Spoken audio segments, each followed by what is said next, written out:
Hey everyone, been a while since I've done a review in the car. So we are talking about Buckcherry Roar Like Thunder. Brand new Buckcherry album. I did a preview review for this one, and I thought there was some real good potential with this album. So when I ran across it the other day out shopping for albums, actually I picked this up the same time I picked up a brand new Megadeth album.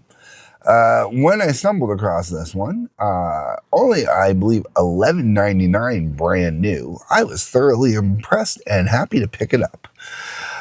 So the album's title track, Roar Like Thunder, great way to start off the album, great energy to it, and it's an energy that really doesn't die throughout this entire album. This is a good, solid rock album, man. Dirty rock, hard rock right through, man. It's actually really funny because the closest I could think of to compare this to would be Velvet Revolver. And if you know your history of Velvet Revolver, you know that the original lineup for Velvet Revolver actually included some of the people from Buckcherry. That being said, this is his own beast, but this has a very GNR, Velvet Revolver-y Buckcherry sound. Because it does. It sounds like Buckcherry. If you listen to other Buckcherry albums, it sounds like this one.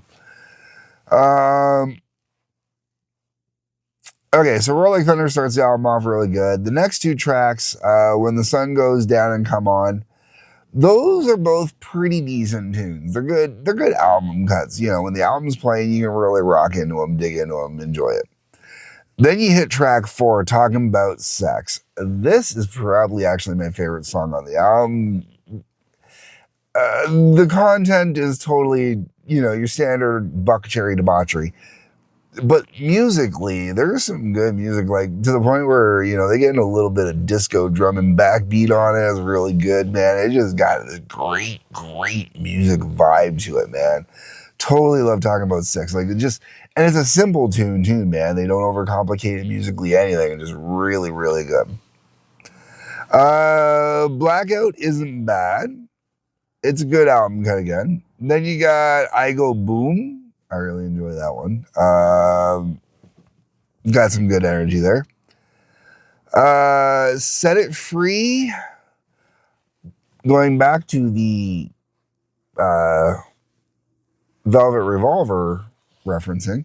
I was wondering, actually, when I first picked this up, before I looked at it or listened to it, whether or not it was Set It Free from Velvet Revolver, and it was a take maybe with alternate lyrics or something like that, because once again, Buckcherry, but it has nothing to do with that. It was totally separate, own independent song, really good, enjoyable tune.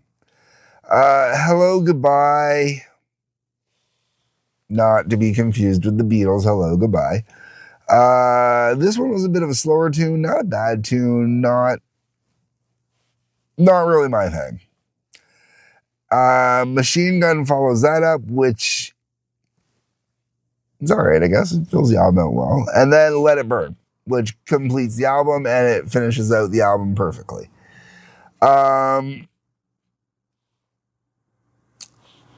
This album, well, I'm kind of speeding through the track listing.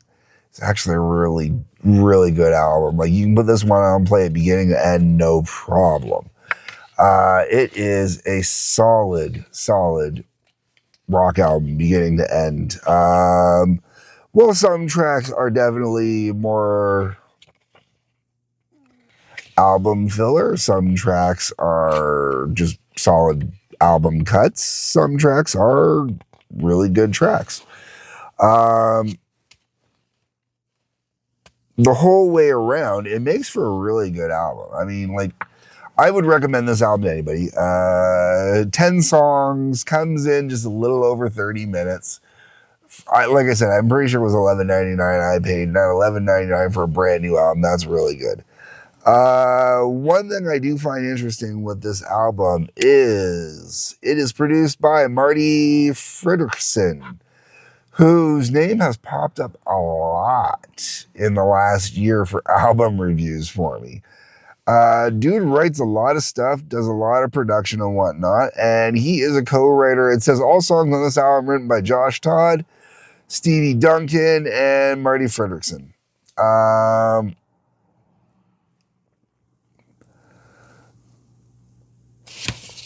Dude can write a decent song.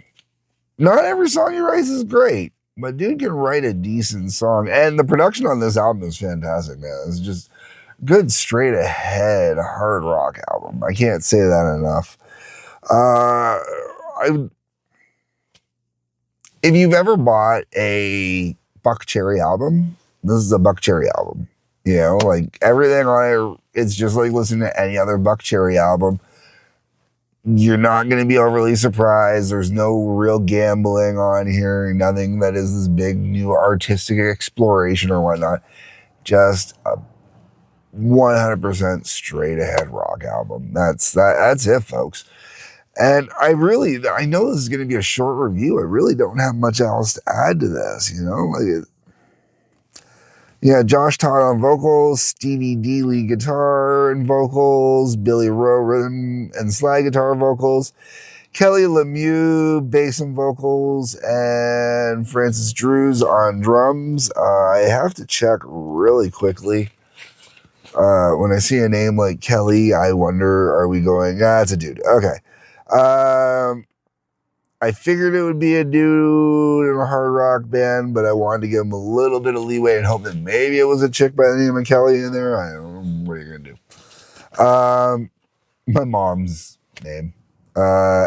So it's the only reason I take the time to check if it's a male or a female than just assuming.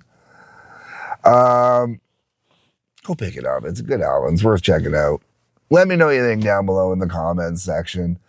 On your way down the comments, there's a like button, a subscribe button, and bell for notifications. Hit those for me, please. There's a couple links worth checking out, please, and thank you. Otherwise, folks, peace, love, take care.